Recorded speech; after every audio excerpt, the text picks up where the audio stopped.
I'm Mr. Giant and I'm back with another reaction video for you. Yes, you. And this one was suggested by me. It's called House of Habsburg, the greatest dynasty of Europe. So, I don't know. I thought the person said that it was like not a good one, but it's saying a greatest dynasty. So, hey, let's go ahead and YouTube and simmer and see what this is all about. Although history is full of several royal houses, from the most diverse regions and nationalities, very few have had the fate of the world in their hands. Within this latter group, none have been so loved and hated, so powerful and fragile, so emblematic and intrinsic as the Habsburg house. From an isolated corner in the Swiss cantons to an empire where the sun never set, from the dream of the universal monarchy to its deposition in an absolute military disaster, a rich history full of setbacks and inbreeding marriages, marked by more victories achieved through cunning and political sensitivity than by military glories, a truly unique history. The longevity of the Habsburg lineage had few rivals. They dominated Austria uninterruptedly from the end of the 13th century until the beginning of the 20th. In fact, among the various regions that formed the Austrian Empire, the Habsburg dynasty was the reigning one. The Habsburgs always settled their power in the family, a collection of dynastic heritages, without a common denominator, ethnic or territorial. This is how the monarchy achieved its most authentic supremacy.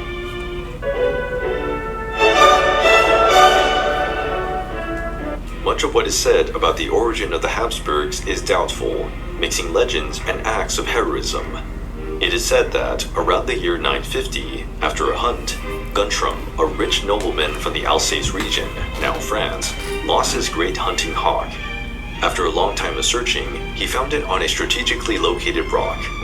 His descendants built, in that place, 70 years later, a castle called Hawk Castle, Habsburg, a name that was eventually adopted by the family. The castle became the family's headquarters, while the family established its position as one of the region's most influential. In the beginning, they were not the most important family, but from Werner, first count of the family on, the Habsburgs gained more importance and power. In the 13th That castle still stands. Did you see that? That's kind of cool. Bucket list, y'all. century, they reached stardom. The family's aggrandizement came at a favorable time, as the Holy Roman Empire was in a serious crisis. After the death of the last emperor, Frederick II, in 1250, an era of great hostilities began among the main nobles of the empire.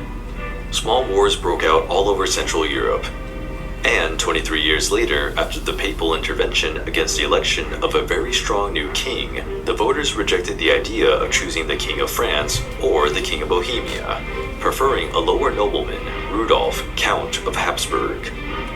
His name seemed the perfect solution, strong enough to unite the minor princes and restore peace in the empire, but weak enough not to be able to recover imperial authority. Besides, being 55 years old, he would not have a very long reign. Without knowing it, they crowned an energetic monarch who would rule for 17 years with increasing authority and power. He was crowned King of the Romans on the throne of Charlemagne in Aix-la-Chapelle in 1272. The Holy Roman Empire was extremely relevant in the Middle Ages. Emperors often had fierce fights with the Pope over defining the boundaries between their spiritual and temporal power. The empire became a confederation of very dissimilar components. There were small semi-independent fiefdoms, and also kingdoms and duchies with great dimension and autonomy. From the 13th century on, the emperor was elected by the leaders of the empire, 7 voters. 3 were princes bishops, representing the ecclesiastical territories, and 4 secular princes, representing the temporal power. The process usually had several ploys, like explicit bribes. Many reforms were made to try to make the empire a viable state, but the religious instabilities caused by the Protestant Reformation and the Counter-Reformation put an end to any unifying claim for many years. The existence of the Holy Roman Empire was largely responsible for the late unification of Germany and Italy. But not everyone accepted Rudolf's election. The King of Bohemia, Ottokar II, who disputed the election, rebelled against the emperor. War between the two was a matter of time. but there was a decisive episode in the lives of the two kings. Seeking to reaffirm their authority, Rudolf asked Ottokar to appear at the imperial diet to render his vows of vassalage. Rudolf could not wage war against Ottokar, nor claim the territories for himself. But Ottokar's refusal to attend caused the princes to unite with Rudolf. He banished his rival and sent an army to attack Vienna. The Bohemian King, surprised by the imperial decision, needed time to reorganize revenge, and so accepted the terms of peace: marriage to the Habsburgs, loss of Austria and Carinthia, an oath of vassalage to the emperor. You know, I'm seeing here that these kings and noblemen and all of them battling against each other. I wonder what the people were doing. You know what I mean? And thing, you know, were they just like sitting there watching these people fight? Or was it like modern times where they pick sides and fight against each other, depending on which king they agree with or disagree with? You know what I mean?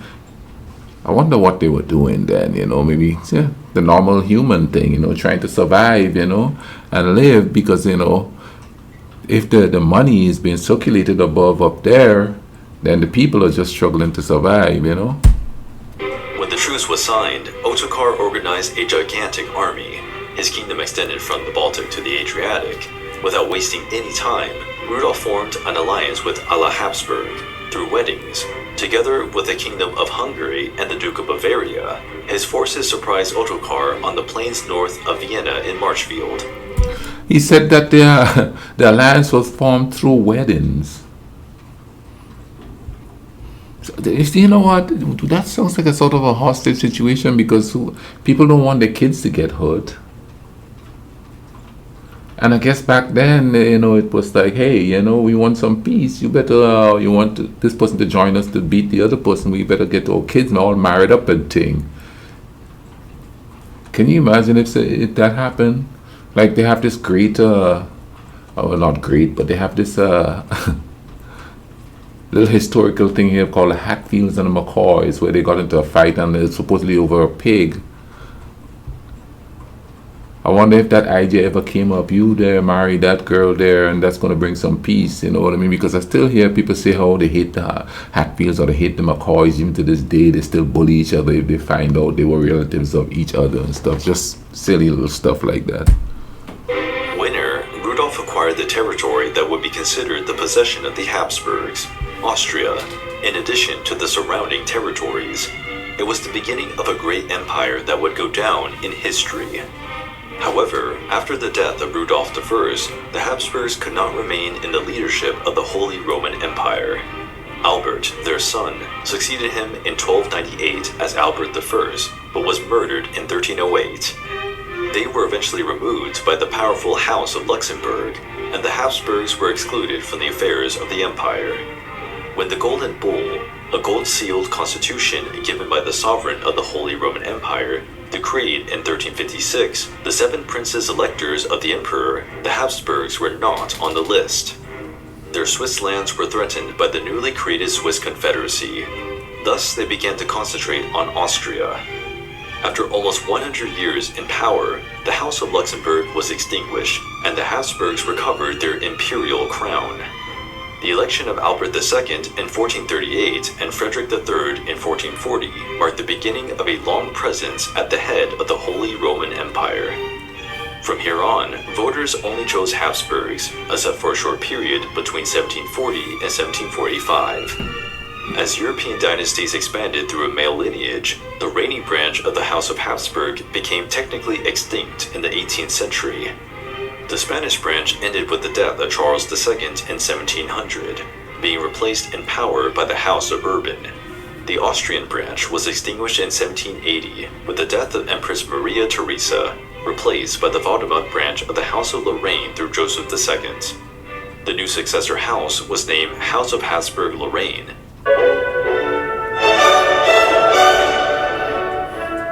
Catholicism was the central point of its identity, something particularly decisive during the turbulent 16th and 17th centuries. Its connection with the Catholic religion emerged early on. First of all, a Habsburg should be a pious Catholic fulfilling strict routines of public devotion developed over the centuries. As much as, in many cases, this piety was a facade, several emperors and their members entered history as true devotees, demanding from their subjects the same level of zeal. The death of many Habsburgs used to happen in the most Catholic way possible. According to many accounts, they died lying on their beds, staring at the crucifix in their hands, after receiving the final rites from a priest with the name of Jesus on their lips.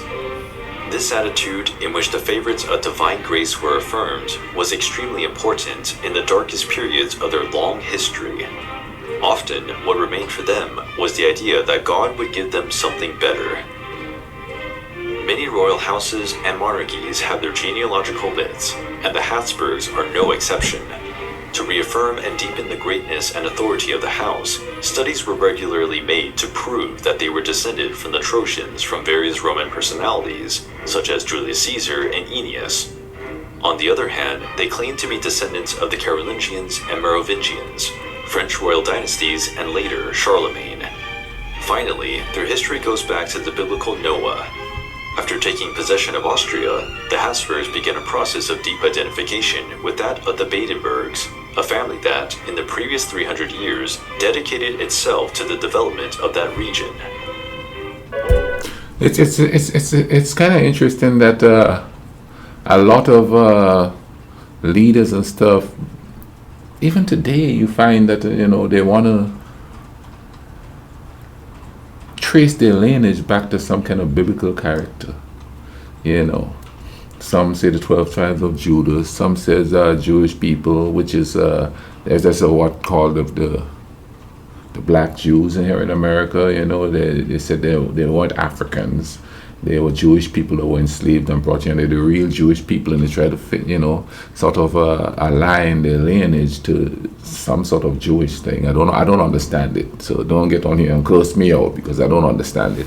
So especially if it's some kind of a spiritual or religious person or ideology, they want to link themselves to that. That shows how religion could be a power in politics too, to a certain degree,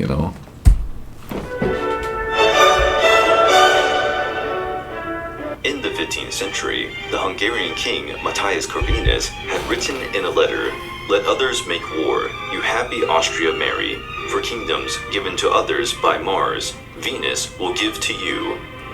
This became the guiding motto of the marriage alliance policy of the Habsburgs. A particularly interesting aspect of the history of this family is the ability to profit from a successful marriage policy and a few lucky strokes. Nations and kingdoms joined their family possessions. Spain and Portugal and their overseas empires, Hungary, Croatia, Bohemia, Milan, Tuscany, and various areas in northern Italy, Burgundy, the Netherlands, Naples, Wow. Sicily, Sardinia. During a period, the dream of a universal monarchy seemed not only possible, but imminent. Unlikely what happened in other European monarchies, especially with the also dramatic Prussian dynasty of the Hohenzollern, the battlefields were not mainly responsible for the power that the Habsburgs achieved, but rather the marriages. The first master of this marriage art was Maximilian I. His father, Frederick III, frightened by the ambitions of the Duke of Burgundy, the great principality of the time, wanted Maximilian to marry the Duke's only daughter. The Duke died in the same year of his marriage. Thus, the Habsburgs conquered a great number of lands. Maximilian's second marriage, after his wife died in a tragic incident, bequeathed him dominions and wars with France in northern Italy. Maximilian continued the marriage policy. It was he who organized the marriage of his children and grandchildren to antagonize the French. As an initial step, there was a double wedding with the children of the Catholic kings of Spain. I'm sitting here hearing this and I'm like, he's organizing the marriages between his children and other groups to antagonize people. Back then, that probably just seemed natural, I guess. Now that would be like, what the bumbleclot's going on here? You know what I mean? We'd be appalled at a situation like that. You know what I mean? But I wonder, okay, now this is royalty doing that. I wonder if that was done with ordinary people. I know there's some cultures you hear about, but even then, in some cultures, poor people did it too. But even then, it was still to consolidate material gain or whatever you want to call it. You know what I mean? Like in Eastern history, you hear about that happening. Arranged marriages and stuff like that. It's just crazy to think. I guess because we're in a society where love and all of that have to play a part in it. You know what I mean? You just get married and you go live with somebody that you really don't know, and you're not there because you're in love. You're just there because it helps a certain political situation. Isn't it crazy how times have changed? And I'm sitting here going, I can't fathom doing that. I guess it's the same thing where you have gold diggers marrying for money and stuff and not for love. But things have changed so much now. A woman could do that, or a man too could do that now, divorce that person and get all that money. Whereas then, they just it was the way it is. They just stay married. That's just crazy. Maximilian's son, Philip the Fair, married Joanna of Castile, and his daughter, Margaret, married John, Prince of Asturias.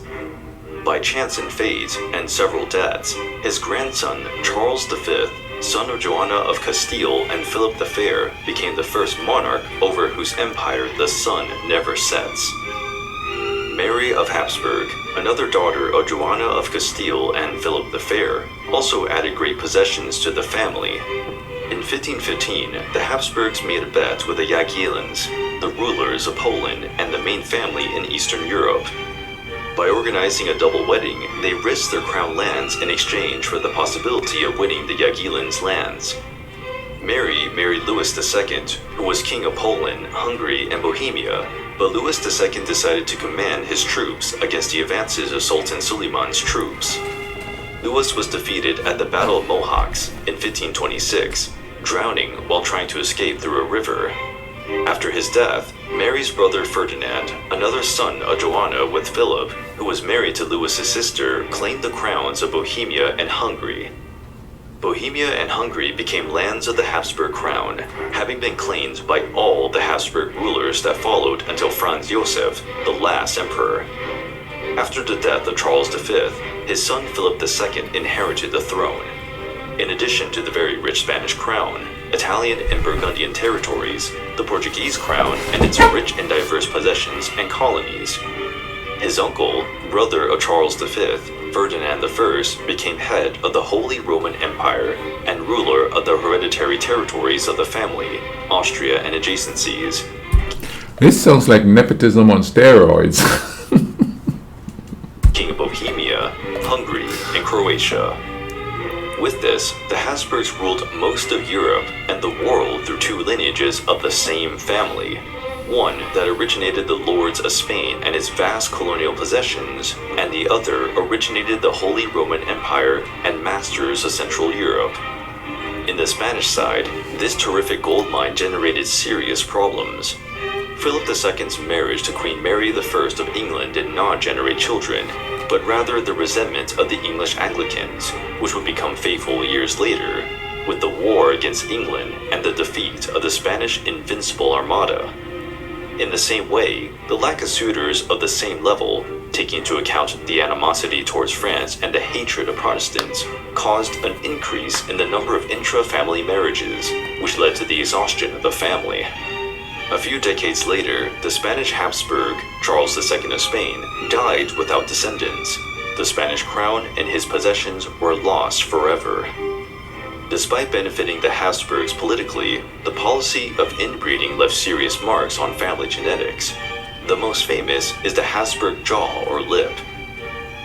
Charles V and Charles II were the most prominent. The faces of these and other sovereigns, like Philip IV of Spain, Father Charles II, for example, are well documented in paintings. Taking into account the hypothesis that the royal count painters, even a master like Diego Velázquez, softened the traits in order to not irritate the portrayed, it's possible to imagine even more prominent features. The precursor was possibly Ernest I of Austria, 1377 to 1424. If the habit was to look for people from other origins to organize marriages, Ernest's prominent Chin gene would find new DNAs and probably disappear in his offspring. But the Habsburgs, like other nobles, liked to marry relatives, the well-known inbreeding. It was a way to preserve the royal blood and establish political alliances. The lack of new blood in the genetic heritage perpetuated and accentuated undesirable physical characteristics, caused congenital diseases, and increased infant mortality in these families. Our Peter II, 1825 to 1891, also had an underbite. It is speculated that after growing up, he started to use his famous beard to hide this physical trait. The role of Habsburg women was important. Archduchesses were not only a bargaining chip for marriage negotiations, but often the nominal rulers, whether their husbands or alone from different regions, handled the possessions that their uncles, brothers, and nephews could not manage. Regardless of gender, for the Habsburgs, to govern was a family matter. Wow, that's crazy. Since the early days of the family, the conflict with the Ottoman Turkish infidels played a major role. From the desperate struggle for survival to the escape valve, passing also through a long period of conflict between equals, Austria-Habsburg was successfully classified as the savior and last Western barricade of Christianity against the overpowering Islamic horde. After the fateful Battle of Mohacs in 1526, where the vigor of the Hungarian nobility and its royal family was eradicated by the Turks, the fate of Christianity seemed bleak. Armenians, Byzantines, Greeks, Maronites, Copts, Serbs, Bulgarians, Croats, Slovens, and now Hungarians. All Eastern Christianity, except the Russians subjugated by the Mongols, was dominated by them, and now the Latins were also threatened. Although the Saracens had already been defeated and the Iberian reconquest was complete, North Africa was Muslim, while Rhodes, Cyprus, Malta, Crete, and Sicily were wanted as points of support by both Islamic pirates and the Ottoman navy, being conquered one by one. Vienna was the next target, and the city was surrounded in 1529. With an army 7 times smaller, Ferdinand I bravely and successfully defended the gate of Central Europe. Without achieving a decisive victory, and punished by the merciless winter, the Muslims withdrew. Ferdinand fought a long tripartite fight against the Turks in Zapolia, the Transylvanian pretender and vassal of the Turks.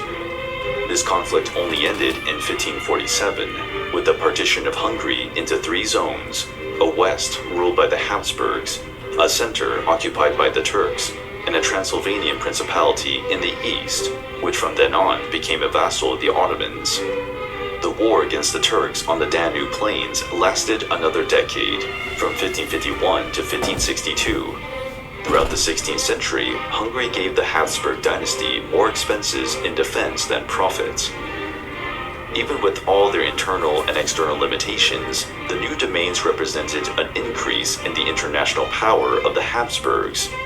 Persistent, Ferdinand strove to build a royal authority on his high lands, creating new dynastic institutions and centralizing those that already existed. But he never managed to impose a local currency and establish uniform taxes.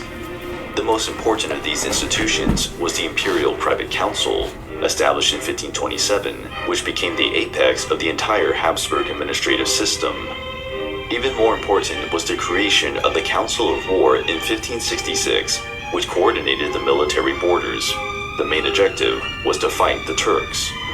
At the turn of the 17th century, the House of Austria made some progress in building its state, but the political unity of its sessions was still very fragile.